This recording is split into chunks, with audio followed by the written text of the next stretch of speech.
I welcome all the panelists who have come from various cities and the participants also who has also joined from other cities and also from Bangalore. I think the challenges of coming to a venue like Leela doesn't depend only on flying into Bangalore, but also negotiating the traffic and reaching the venue.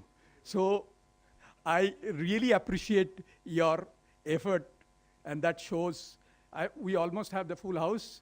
Though I know there are number of even panelists who are stuck on the road, but we couldn't have waited for them. Thanks to all the stakeholders, including the broadcasters, MSOs, LCOs, set-top box manufacturers, design houses, SOC vendors, and government departments and ministries were present here. Despite parliamentary standing committee meeting, which is, I didn't know it so much that it really can change the entire scenario, and suddenly I learned only recently that the government dignitaries has to be there representing various government ministries to parliament and stand by. So despite that, from Ministry of Information and IT, Joint Secretary Mr. Rajiv Bansal had come and given his keynote address. He had appreciated the effort of Digital Broadcasting Core Group through this video inauguration address. So I'm extremely happy to be here in Bangalore to be part of the ISA Vision Summit 2017. It gives me great pleasure to learn that along with the ISA Vision Summit, the Digital Broadcast Workshop is being organized for the first time.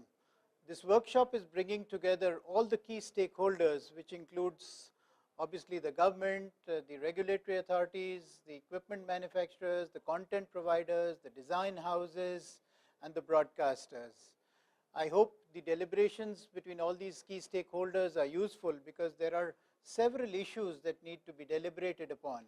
Some of the most important issues that need deliberation and discussion are issues relating to digital broadcasting being given an infrastructure status, sharing of infrastructure between the key stakeholders, the issues relating to interoperability, issues relating to standards, and also a very important aspect relating to new technologies in these emerging areas. As we move forward, I'm sure the deliberations should work towards finding a solution which is win-win and brings value to all the stakeholders.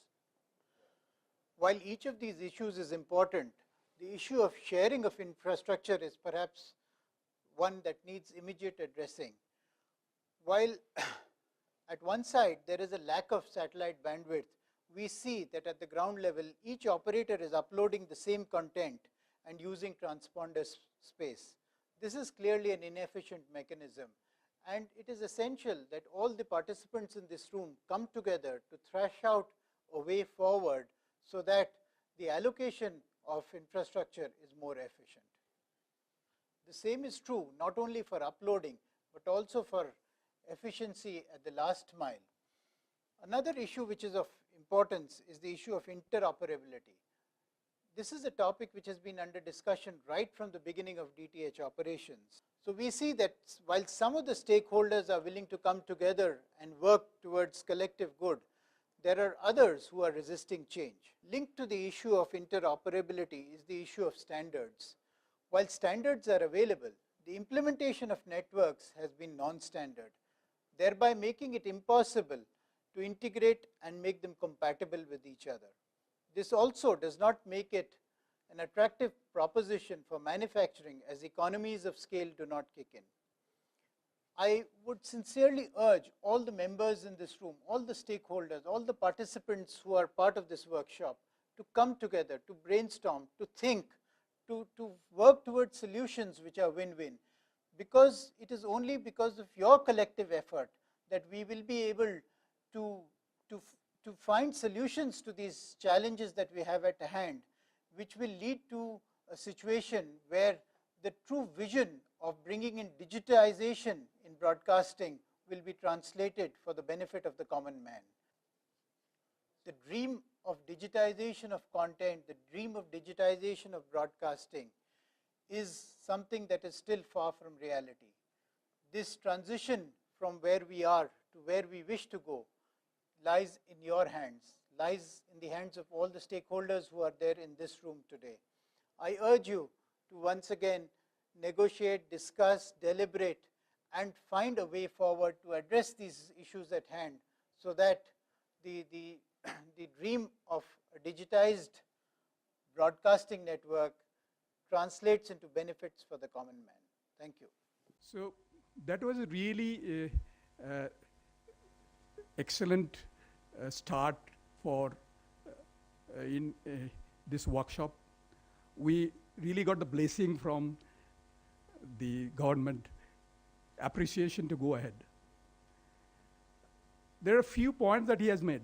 One very clearly which comes out, that the dream of digitization has not been fulfilled, has not come for the stated purpose that it was started with. Look at, many of us remember those times when the first broadcast of satellite channel started. It started with one channel, then became two. That was a time when the entire Indian population was sitting and seeing one episode of Ramayana or Mahabharata. That with a tinge of nostalgia, we think about national integration. But the choices of people are more. There are so many languages, so many different tastes.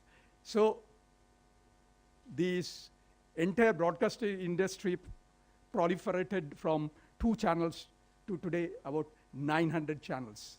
And another similar number is waiting to come in. There is an exponential growth that has happened. With this huge explosion came also the issues, challenges. Added to that came the cable deployment, which took the entire country by surprise. Cable TV did something in 5 years which 50 years of MTNL couldn't achieve in connecting 15 million homes. And today there is more than 100 million homes on cable. The effort of digitization started. That was stated that it will bring efficiency in content distribution, improvement in signal delivery, reception quality, improvement in choice to the customer, and enabling value-added services.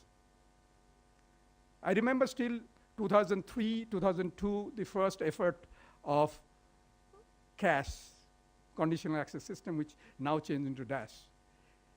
Since that time till today, there are a lot of things which has happened on the ground in cities. But really speaking, we are still far away from the dream of the fruits of digitization reaching to the consumers to the fullest extent. Broadcasting necessarily is getting the content come from the content provider to the consumer. I was talking to somebody today, and I was saying I wanted to see Sachin Tendulkar, then said, oh, I am becoming old, not Sachin Tendulkar, it should be Virat Kohli on my TV. So it's Virat Kohli whom we want to see. We don't want to know about how it has got uplinked, downlinked, gone to the cable, got to the set-top box, and our TV. But all these parts needs to be there to bring it. These stakeholders, which are content providers, broadcasters, content aggregators like DTH operators, multi-service operators, LCOs, the last mile operator, could be IPTV, the set-top box manufacturers, CAS providers, SMS providers, the system integrators, all of them bring their value, on this chain. But they are not all aligned. They all have their own business interests. These are business by its own right.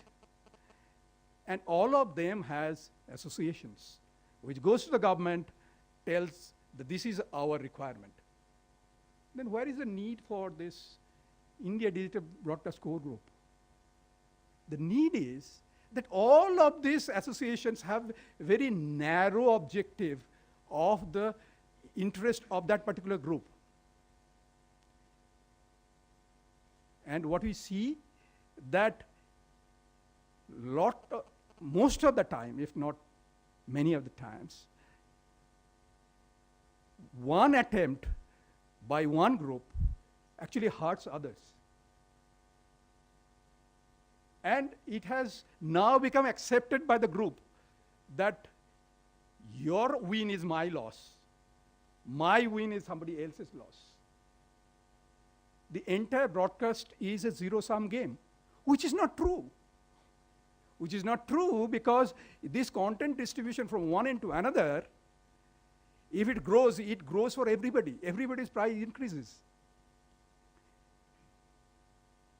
It is almost the same thing that was told once to me. I'll say that one Indian, there is no Japanese in this room, so I can say that. One Indian is equal to one Japanese, 2 Indians is half a Japanese, 4 Indians are 1/4 of a Japanese. That is because we work one another. We don't go aligned. And same thing is true for this entire broadcast industry. There are 10 groups, the total effort is 1/10. If it is not 100th, but it is at least 1/10. Because there are cross purposes. And this is what we want to come in for. Why? It is not that the doyens of the leaders of these groups who are intelligent enough to run these businesses do not know it. They know it. But there is simply no platform for participating and bringing the value of this integral chain. And that is where we are coming from. We are not going to make another association. It is not another association. Please see, this is under ISA, which is an association, but a neutral body. ISA doesn't have any agenda in broadcast play, except ISA wants development of Indian electronics and semiconductor ecosystem, which of course is needed for our broadcast industry. So this is a neutral platform where we are bringing up a group. The purpose of the group is to bring everybody together under one roof above the narrow segment agenda, discuss, deliberate, without any restrictions of disagreeing with one another. Collaboratively work and find out the common interest of the group. There are a lot of things that we have on our plate which we need to look at. And that we have to find solutions for. In the first video that you have seen, Mr. Bansal has clearly spelled out those points.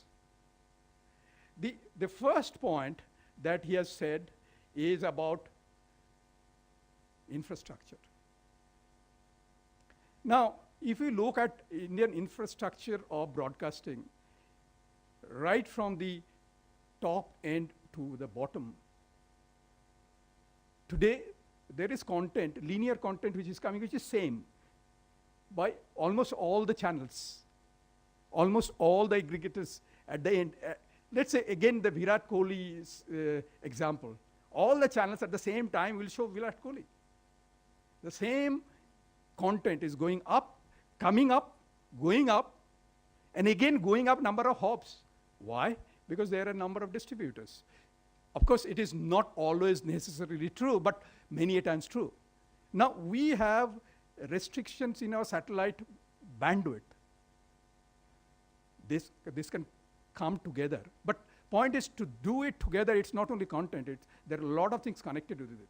There is conditional access, there is SMS, but we have to, as a group, first recognize that issue and work towards that.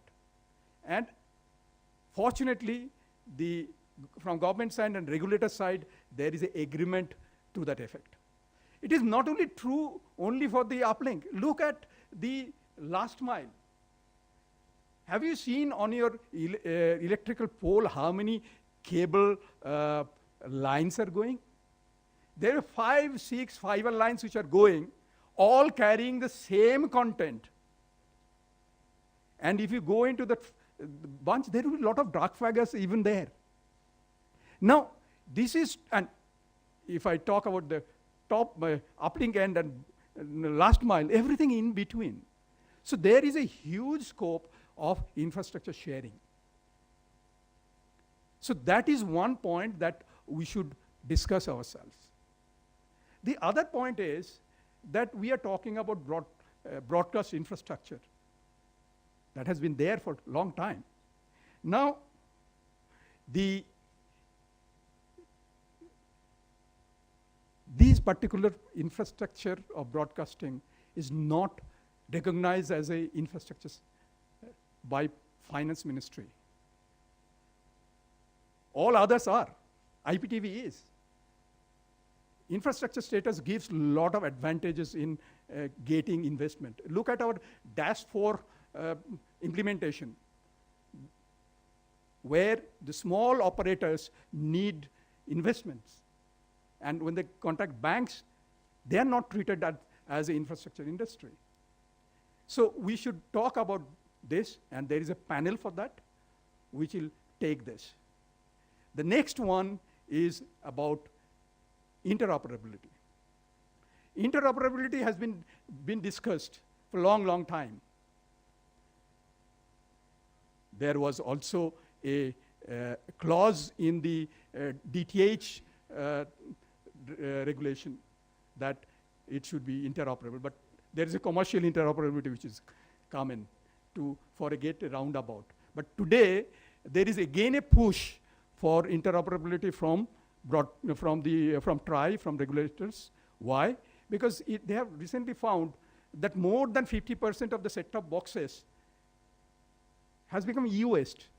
And just by having that terminology, that it is a e-waste, has changed the paradigm. If you talk about e-waste to a child today, about green movement, about earth, the eyes grow up. So the effort is again come back, and we have to all sit together and see the challenges of that, because there are a lot of challenges of implementing interoperability. One of the first thing is, if the network is not interoperable, how the end consumer product would be. So that will be one of the discussions. The next one, of course, is standardization. There are all standards. We will have a video after this from DBB. Now, we have standards of DBB which we follow, but all the networks are not implementing it fully, giving a problem of interconnectivity. Each network is differently tweaked, so they are not compatible. So we'll have to have a discussion on that, find out how we can really bring in standardization. And then we'll have to talk about the future technologies. Why? Because broadcasting by the name is one to many. And that was the most efficient way of doing earlier. When there are other technologies which is available today was not there. Everybody seeing Ramayana was a good thing, but all consumers do not want to have the same content at the same time at the same place. So OTT technology has come in. So those are giving new challenges. We have to discuss that. Ladies and gentlemen, I do not want to prolong this discussion further. I want to bring you the first meeting that we had of the core group. That was end of January. We were fortunate enough to have DVB executive director present there as an observer. And he really appreciated this effort. We requested him to come back, but I mean, coming twice in 2 months, consecutive months was not possible for him. So he has sent this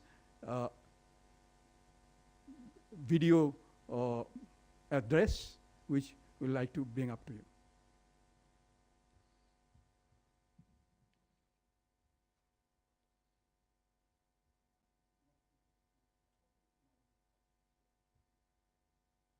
My name is Peter Siebert, and I'm the director of the DVB project office. For those of you who do not know DVB, we are a European not-for-profit organization, and we have the mandate to create standards for digital television in Europe. But even when we have started in Europe, our standards are used now on a worldwide basis. And it gives me great pleasure and satisfaction to see that also India is using all our standards for digital television over cable, satellite, and terrestrial. India is a very special market for us. First of all, it's a special market for us because India is a very big country with many inhabitants. Second, India is a very diverse country. So on the one side, you have very rich households, you also have poorer households, and I think this gives special requirements on how broadcast is being done. And it's important for us to know these requirements and to fulfill these requirements. And finally, India is also a very important market from a business point of view, because on the one side, we have a broadcast industry in India. We have companies and industries who provide the necessary equipment for creating and receiving broadcast. And of course, India also has a very, very vibrant content industry. But India is not only a market to sell, it's also a market where other organizations can come and bring their products on the Indian market. So India is also very interested for the DVB members which are coming outside of India. So from me, from the project office, it's very important to have a good relationship with the Indian market, to be informed what's going on and to see what the requirements of the Indian markets is and are. And in this aspect, I'm very happy to see that you have created a group of stakeholders here in India who come together with the common objective to bring the broadcast in India on a higher level by creating common standards and guaranteeing interoperability, and also creating a mass market which gives good prices and good conditions for equipment and for services. And as I said before, I'm very happy to have this communication. The DVB project is happy and committed to support you in this process.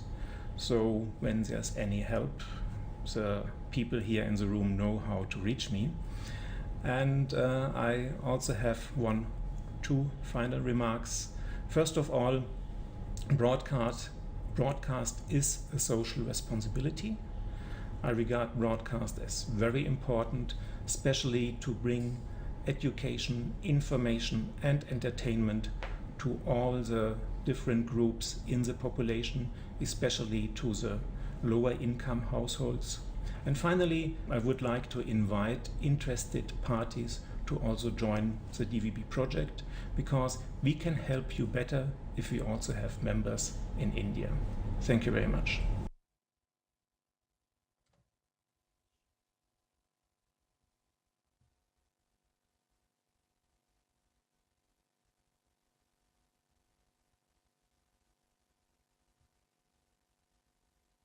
That was a very nice way of welcoming this group into the DVB fraternity.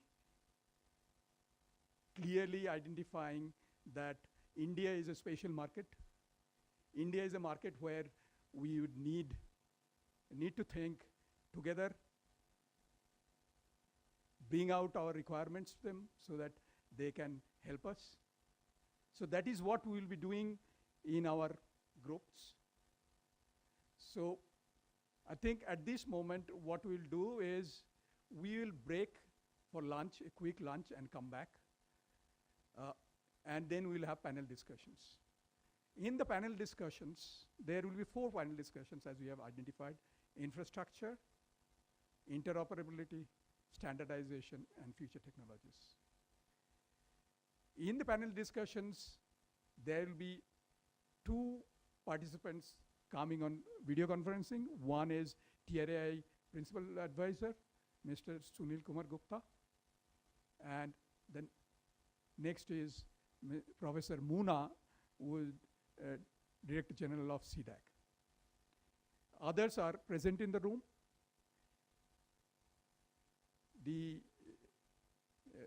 There is a overriding discipline that we'll keep, that we will not talk about any particular company by name, positively or negatively. We can talk about technologies, strategies, etc. That's one. The second one is that we will have more interaction with the audience. At least 1/3 of the time we will have question answer from the audience. Now we will start now it is 1:45. We'll start here at 1:25. 1:30 we'll go online with the principal advisor of TRAI, because he has another engagement. So we have reshuffled our panel discussion sequence. We'll start with interoperability, then we will go with the infrastructure, and then standardization, and the last is future technology. Thank you, ladies and gentlemen.